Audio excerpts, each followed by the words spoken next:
Tras un crecimiento nulo en 2023, la producción aumentaría un 1,8% en 2024 y un 2,1% en 2025, según la OCDE, para Chile. Un mundo que prácticamente no crece, un endeudamiento desbordado, el encarecimiento de la vida. ¿Qué está ocurriendo en nuestras economías? Vamos a ver aquí, en perspectiva austral, porque lo que te voy a contar, yo sé que te va a interesar.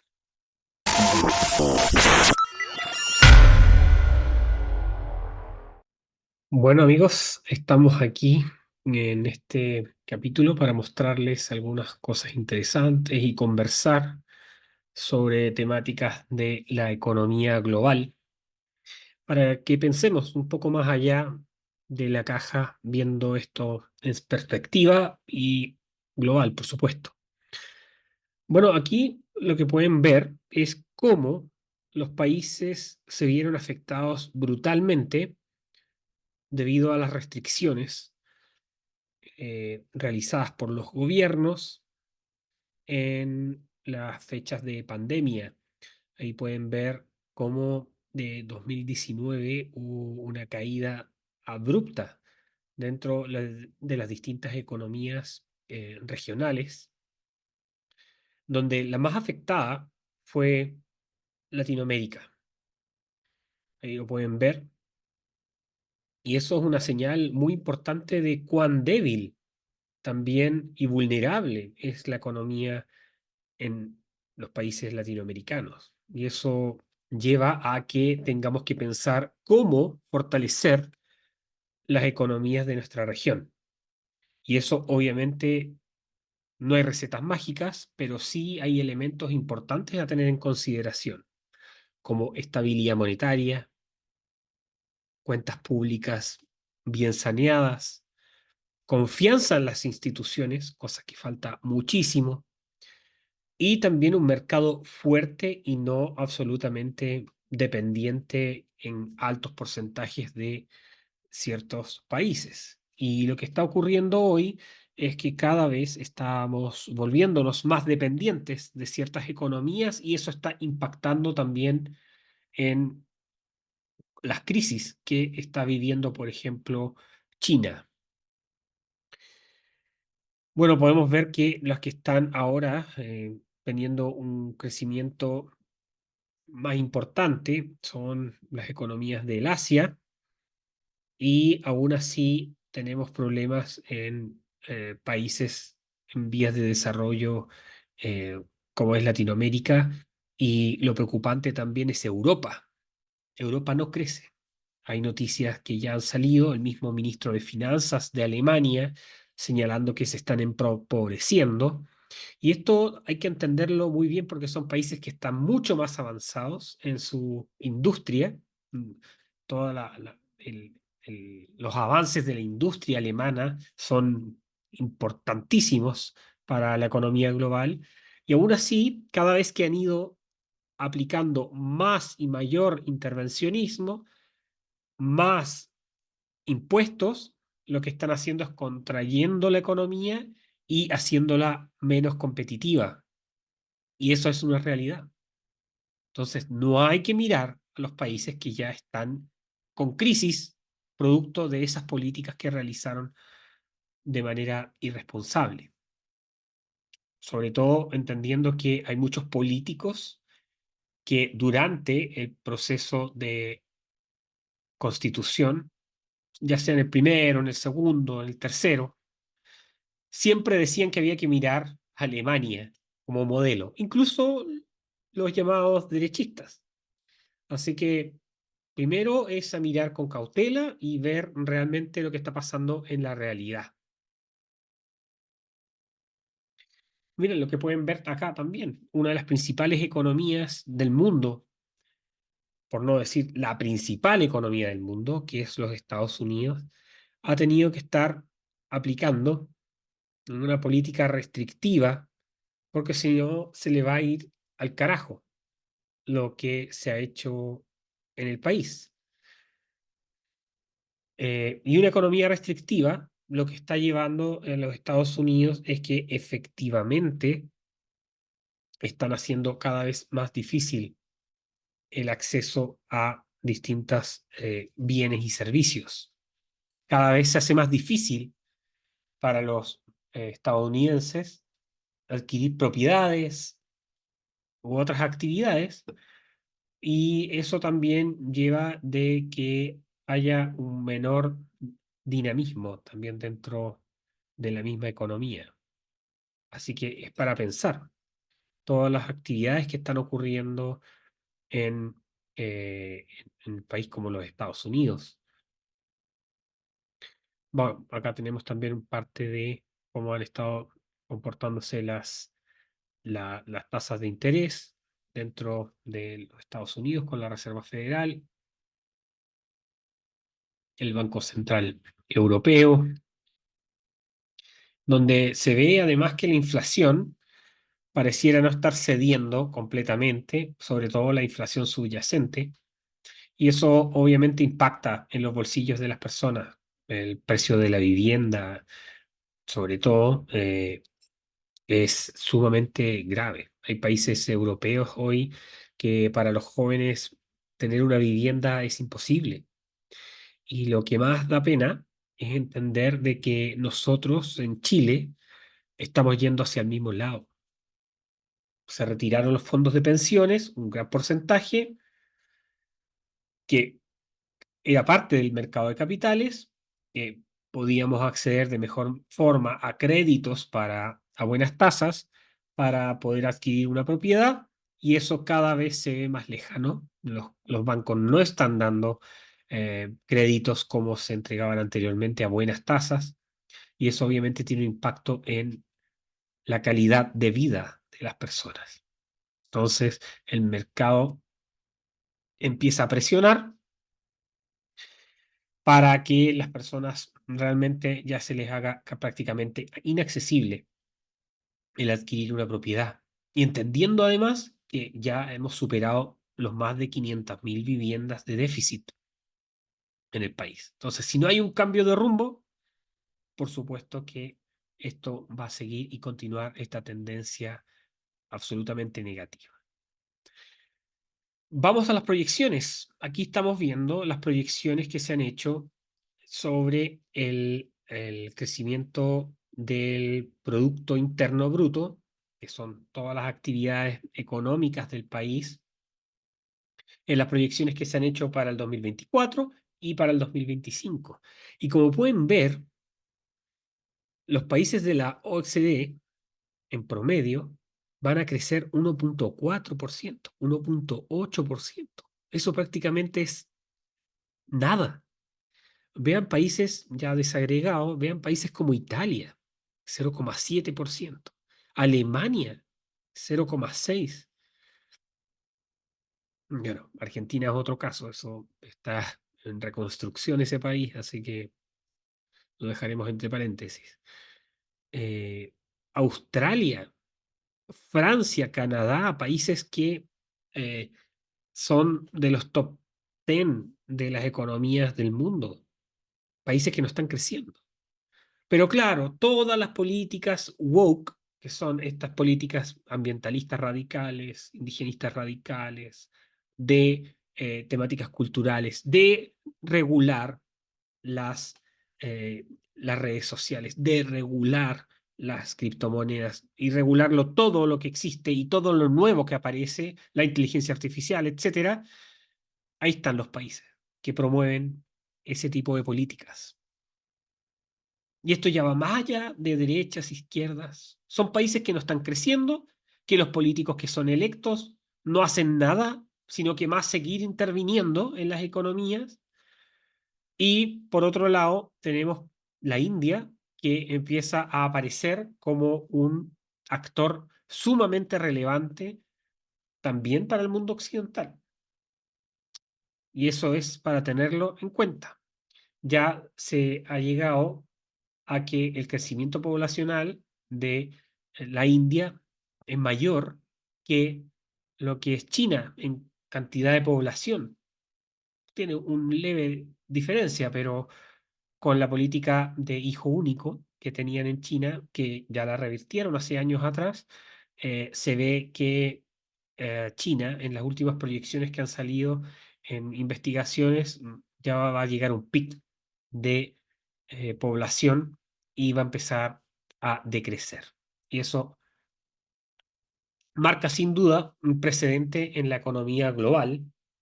Y la pregunta es, los que nos han hecho depender de China en un porcentaje significativo en la economía nacional, me refiero a Chile, ¿qué están haciendo ante esto, a estas vulnerabilidades que se suscitan dentro del sistema?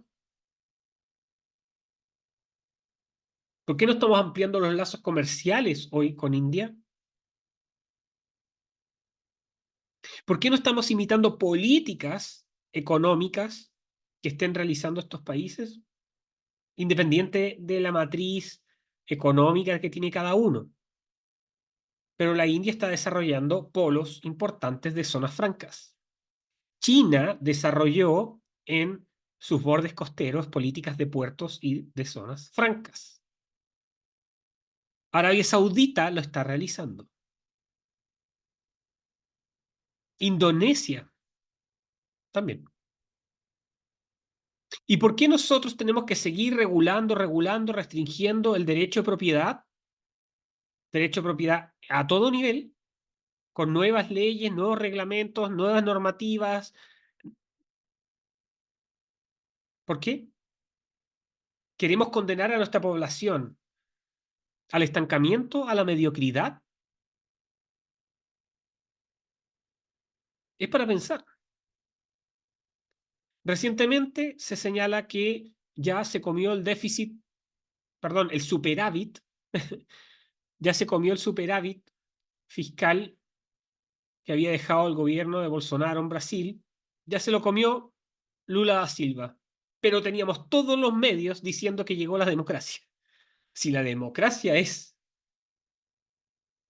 gastar más de lo que se produce, estamos mal. Estamos distorsionando cualquier noción de una convivencia pacífica en nuestros países. Lo dejo ahí para que piensen. Miren los países del G20, las 20 más importantes economías del mundo, 2,8%. Y aquí en Chile, celebrando que estamos creciendo al 1%, menos, que no hemos crecido recientemente en las noticias como salieron. No, que salieron un poco mejor de lo esperado. ¿Ya y qué? ¿Qué vamos a hacer? ¿Qué se va a hacer? No, pero ahora inventamos la palabra permisología para decir trámites, burocracia, permisología. Y todos hablan y hablan de permisología y te siguen llenando de papeles, tramitándote para poder hacer tus actividades. El sistema tributario cada vez es más inentendible que el BIS, que el Quater, etcétera. Si tú quieres hacer una declaración de impuestos,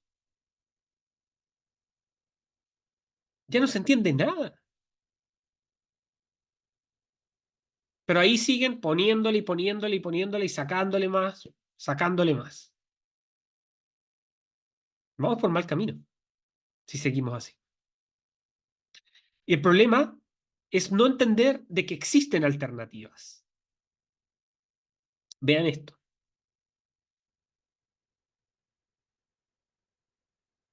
¿Creen que esto es sostenible?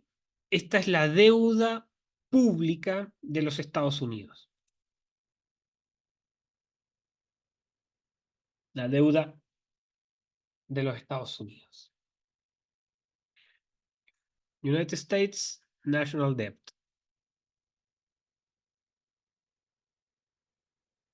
Miren, la deuda en la época de la Segunda Guerra Mundial llegaron prácticamente a la misma con las restricciones de la pandemia. Gastar, gastar, gastar. Quédense en casa, nosotros les vamos a dar, les vamos a dar. Ya no se concibe una economía sin entregar muletas a la gente. Quebrar piernas y entregar muletas. ¿Cómo es eso? ¿Cómo eso es vivir una vida plena? Y vean cómo se proyecta. Vean cómo se proyecta. Es realmente una locura. Y aquí vamos viendo las proyecciones que se están haciendo. De que si las cosas continúan como están en los Estados Unidos, va a llegar a 200%. Díganme ustedes, ¿es eso sano para ser la economía mundial más importante del mundo? ¿Que lo es? Hay que tener ojo con los gobernantes, lo que plantean, las promesas, y las hacen con su plata. Y ahí ven, según Apolo, la relación deuda-PIB de los Estados Unidos está en camino a alcanzar el 200% en los próximos 15 años. Y hace menos de 20 años la relación de deuda del PIB era apenas 50%, que lo vimos aquí. La actual relación de deuda PIB de los Estados Unidos es de 120, casi 2,5 veces más que antes del 2008, la crisis subprime. Para poner esto en perspectiva, incluso en la Segunda Guerra Mundial, la relación deuda-PIB alcanzó máximo de 106% por debajo de los niveles actuales. 120%. Y el 2024 será el primer año con más de $1 billón en gastos por intereses. ¿Cuál es el plan aquí? Los supuestos Biden Economics, Bidenomics. Ahí están. Colusión con la Reserva Federal y seguir dándole y dándole y dándole. Emisión monetaria. Y claro, hay cifras muy positivas como es el S&P 500, que es el indicador que reúne las 500 empresas más grandes de los Estados Unidos. Ya ha superado los 5.000. Y ahí está. Pero cuando se le hace un zoom, se le quitan 7 empresas, perdón, las 7 principales empresas, Alphabet, Meta, Nvidia, Tesla. Cuando se le quitan las 7 tecnológicas más importantes, vemos que se desfasan brutalmente. El rendimiento no es el de 30x como tiene el S&P 500 en global, con los 7, perdón. Ahí pueden ver la diferencia. En el gráfico de la izquierda, el gráfico celeste, la línea celeste, ahí están los 7 más importantes del S&P 500, que tienen un crecimiento brutal, tremendo. Si no han invertido ahí, yo creo que han perdido mucho tiempo de sus vidas, ¿eh? Mientras las otras 493 empresas del S&P 500 que componen este indicador no tienen ese rendimiento. Entonces podríamos decir que actualmente el S&P 500 es sostenido por las tecnológicas. ¿Y las demás? ¿Qué está pasando? Da para pensar.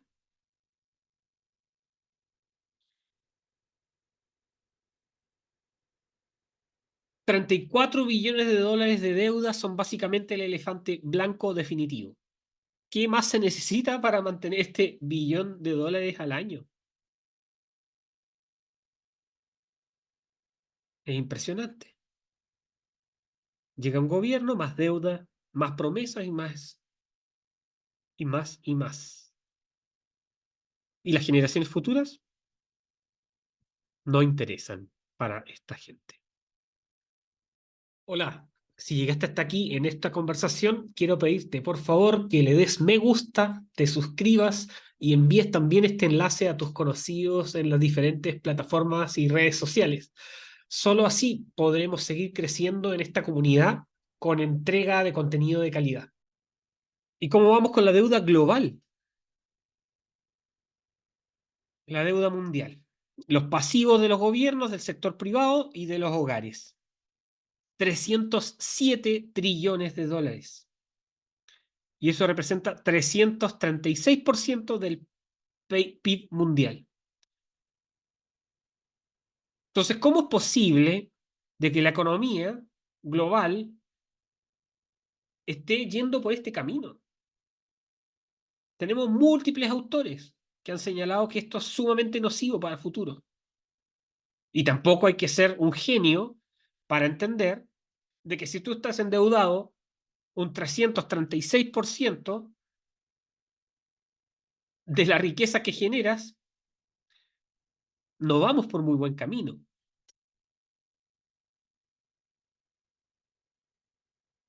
Otro tema importante, los indicadores que está pasando con la economía china. A inicios de la pandemia tuvieron un alza significativo. Mientras todos los países cerraban y su economía las congelaban, hay que recordar muy bien, habían quienes planteaban de que había que hacer COVID cero, que eso lo implementaron en China en algunas partes, no fue en todo el país, para que no les digan mentiras. Miren cómo creció la economía china, el indicador del CSI 300, a inicios de la pandemia, entrando al 2021, de que no le vendan cuentos. Mientras todas las economías occidentales buscando COVID cero. En Chile igual lo plantearon, ¿eh? Hicieron una acusación constitucional, los del Frente Amplio, Partido Comunista, una acusación constitucional para cerrar aún más la economía. Es decir, con todas las restricciones draconianas que tuvimos, la oposición era cerrar aún más. De locos, de locos, de locos. Y todavía estamos en alerta sanitaria hasta el 31 de marzo, si es que no la prolongan. Revisen, están los documentos. Oficial, diario oficial de la República.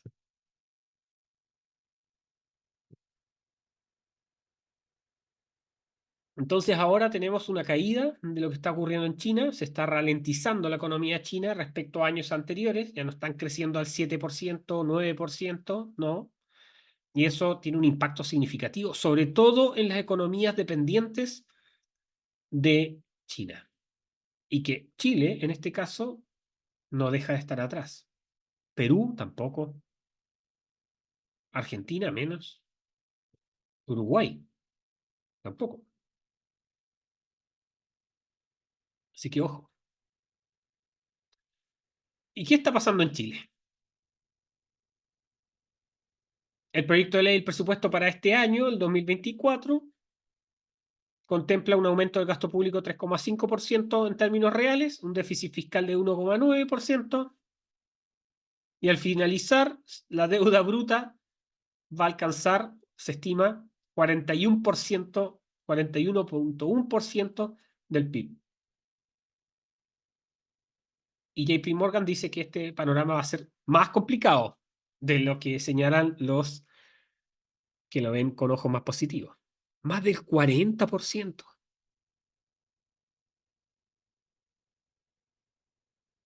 ¿Qué les parece eso? La deuda en Chile alcanzaría máximos que no se ven desde los años 80. Tuvimos la crisis del 82, después las grandes crisis que se recuerdan, la crisis asiática, después la crisis subprime. ¿Qué están haciendo? No hay ninguna reforma para recortes de ministerios, no hay ninguna reforma para simplificación tributaria, ninguna reforma para aumentar la productividad. Tenemos ministerios del trabajo que regulan para no seguir trabajando, ministerios de fomento, industria, de economía, para fomentar el decrecimiento, ministerios de mujer que no ayudan a la mujer, ministerios de desarrollo social que no promueven el desarrollo y tampoco ni la familia, ni tampoco la cohesión social. Un mundo de locos, ¿no? ¿Y qué es lo que está ocurriendo en Europa? Este gráfico ya está desactualizado. Vemos que podríamos sumar en rojito ya España. Para los que no saben, la Unión Europea, a través de su burocracia de la Comisión Europea y las leyes que se van generando, las restricciones, los acuerdos, convenios para frenar el cambio climático, para frenar o atenuar el cambio climático, adaptarse, etcétera, les molesta que los agricultores tengan una economía agraria más natural. Por lo tanto, llenan de requisitos a sus mismos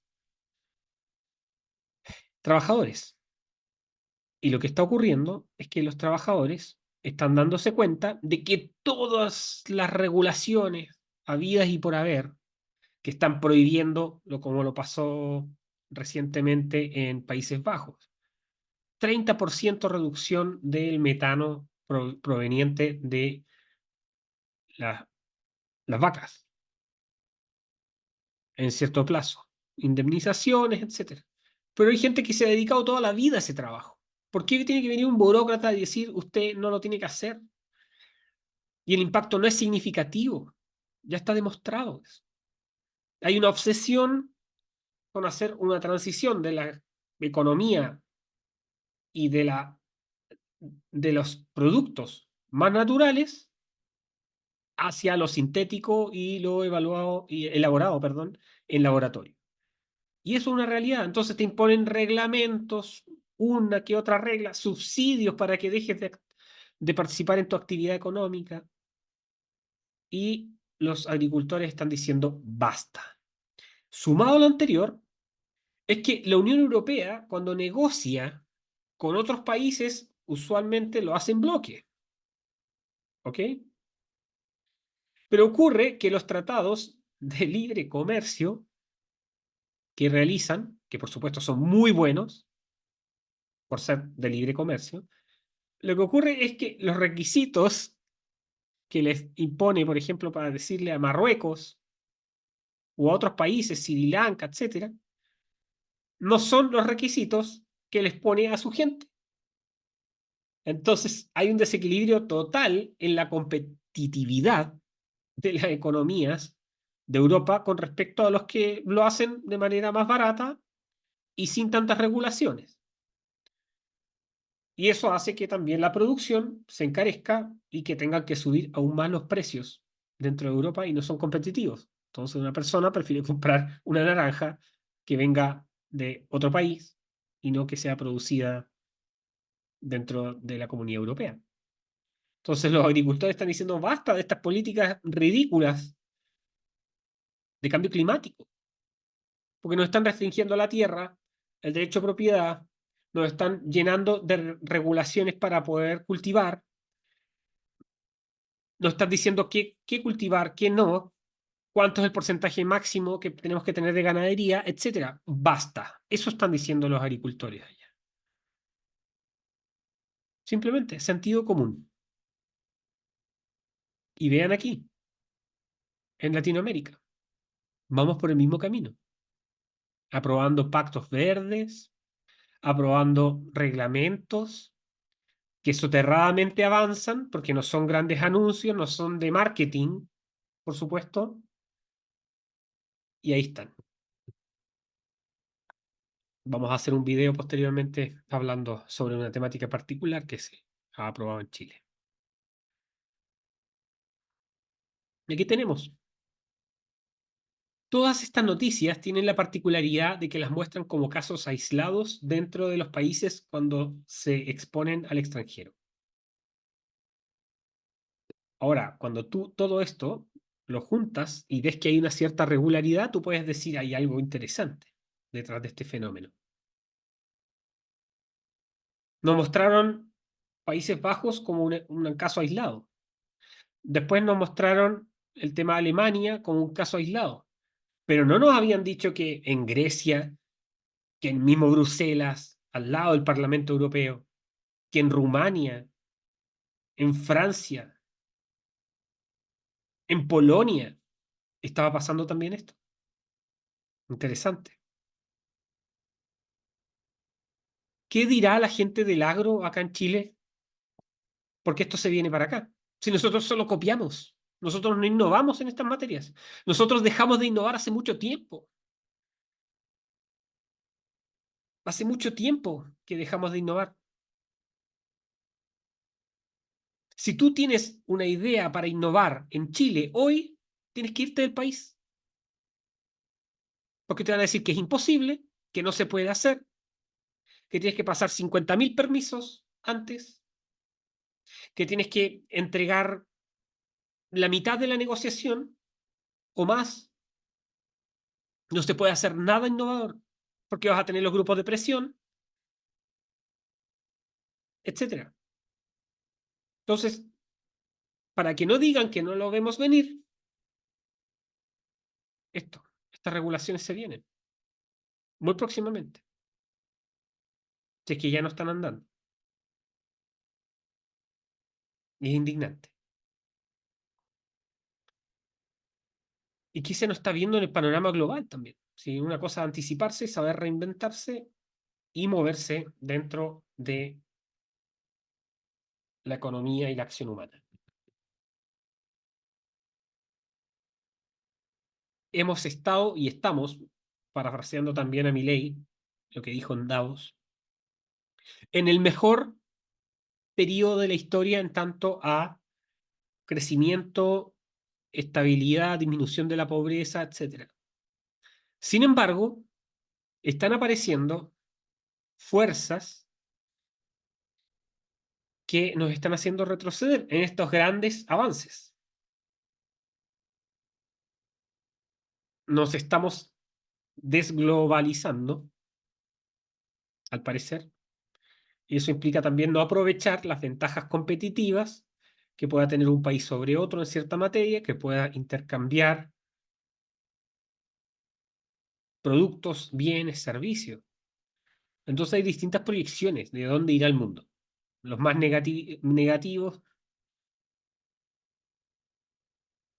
podrían decirte que hay un gran conflicto de poder, ya sea, no sé, una guerra nuclear, etcétera, que haría retroceder completamente los avances que hemos tenido desde los años 80, como se puede ver en el gráfico. Crisis financieras van a seguir habiendo, sobre todo entendiendo lo que vimos anteriormente sobre el tema de la deuda. Y lo preocupante también, y esto es para todos los que ven, de cuidado con los cantos de sirenas con el proteccionismo. El proteccionismo económico es nocivo para que las economías innoven. Sin competencia no hay innovación. Por eso es importante integrarse al mundo y ofrecer los mejores productos, servicios que puedan haber. Así que, bueno, están estos escenarios proyectados. Existe también de que podamos estar en un estancamiento por muchos años o que haya un resurgimiento del proceso de globalización con mejores acuerdos, con una economía que sea pujante y que promueva la innovación también y no el intervencionismo gubernamental. Vamos a ver qué va a pasar. Esto es para que reflexionen ustedes. Así que sin más, estaremos en una nueva entrega de Perspectiva Austral. A todos los que nos vieron el día de hoy, quiero darles un gran abrazo. Quiero agradecer también porque dejen comentarios, por todas las buenas y simpáticas mensajes que nos han enviado. Este es un canal, como ustedes saben, que lo hacemos a pulso. Estamos trabajando en distintas materias, por lo tanto, se agradece cualquier aporte que se pueda hacer.